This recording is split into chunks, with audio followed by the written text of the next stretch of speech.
Assalamualaikum warahmatullahi wabarakatuh. Di sini saya akan menjelaskan tentang Islam mayoritas dan minoritas, sebuah perbandingan. Semua agama mengajarkan orang untuk menjadi orang baik. Begitulah pepatah Thailand. Ini cocok dengan kepercayaan umum di seluruh Asia Tenggara, bahwa agama adalah hal yang paling baik. Meskipun setiap orang percaya agamanya adalah jalan yang paling baik, maka tidak mengherankan jika kepercayaan religius itu dan praktik tetap menjadi elemen kunci dalam kehidupan pribadi di publik Asia Tenggara. Dengan strukturalisme sedikit lebih dari sekadar teori, agama terus mendefinisikan sebagian besar perasaan diri dari orang Asia Tenggara. Dan demikianlah definisi pandangan dunia mereka. Yang pertama, Asia postkolonial kontemporer. Di Asia Tenggara, agama baik tumbuh subur. Namun, puluhan ribu orang telah dieditkan konflik yang melibatkan agama, umat Buddha, Kristen, dan Muslim. Semuanya masih terlibat dalam perselisihan besar maupun kecil. Konflik dan pembunuhan karena alasan agama, sebagian waktu besar, kelompok-kelompok agama Asia Tenggara tinggal dalam konflik dan hidup saling toleransi, berinteraksi dalam ruang publik, pasar, pekerjaan, dan sejenisnya. Meskipun kurang begitu dalam kehidupan pribadi, namun demikian, kegelisahan terus-menerus ada antara agama dan kelompok etnis, dan terjadilah konflik yang terjadi.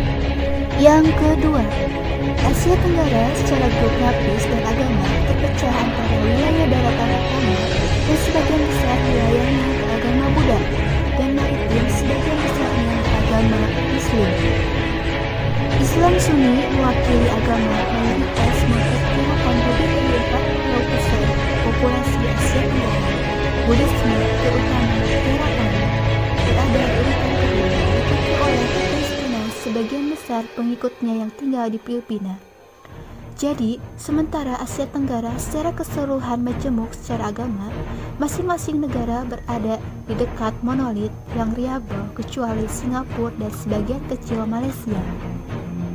Yang ketiga, konteks sejarah.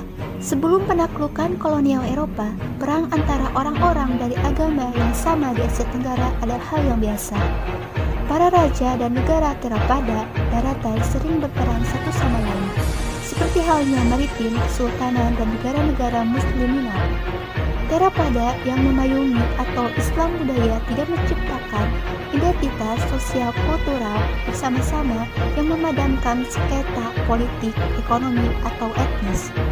Kecuali wilayah perbatasan antara negara-negara Burma dan Muslim, Buddha, dan Semenanjung Melayu.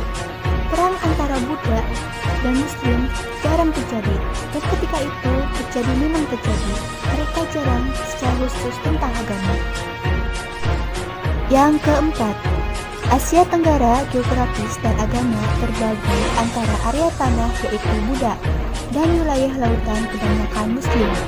Setelah Perang Dunia Kedua, setelah Cina di Malaysia dan Malaysia Maluku Kristen di Indonesia mewakili dua kelompok yang diinginkan menarik diri dari negara Muslim mayoritas yang baru dibentuk.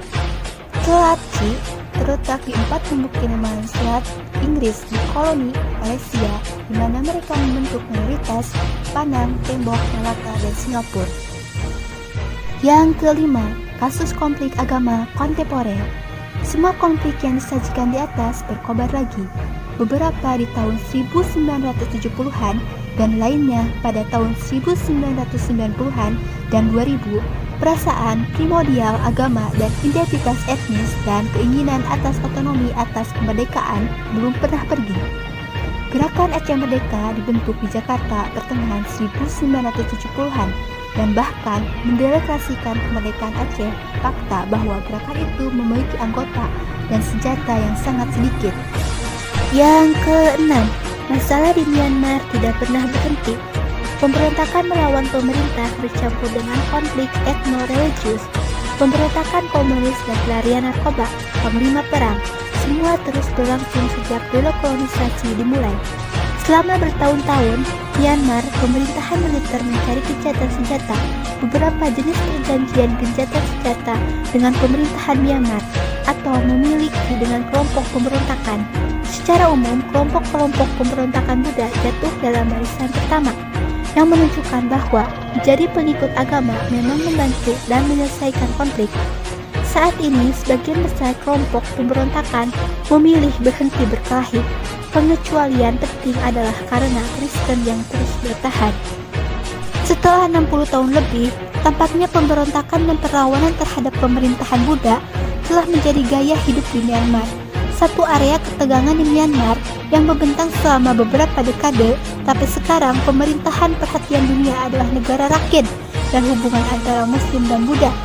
Ketegangan besar muncul pada tahun 2012 ketika kekerasan antar agama antara umat Buddha dan Muslim berkobar di seluruh wilayah Myanmar, tetapi terutama di bagian negara Rakhine.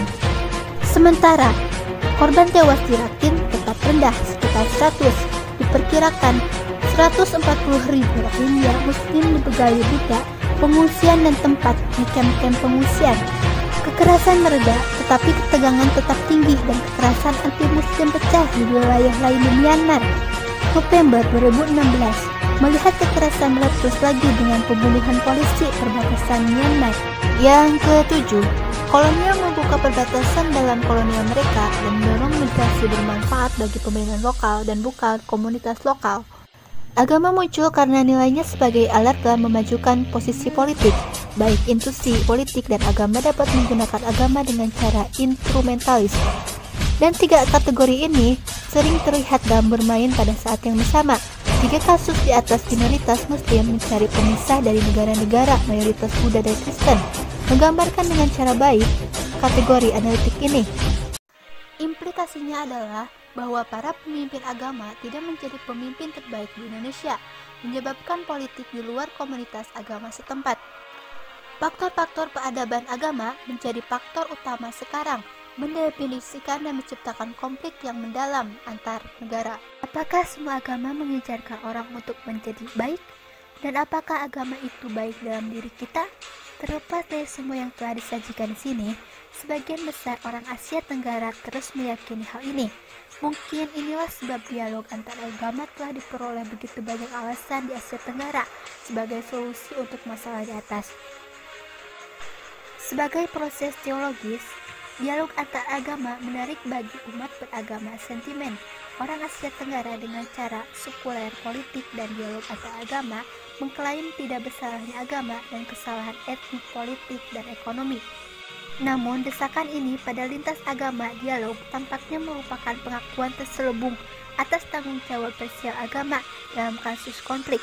Dan memang benar, agama terjalin sangat rumit ke dalam identitas pribadi dan publik dari sebagian besar orang Asia Tenggara yang percaya sistem tidak dapat dipisahkan dari etnis, politik, ekonomi, dan kehidupan.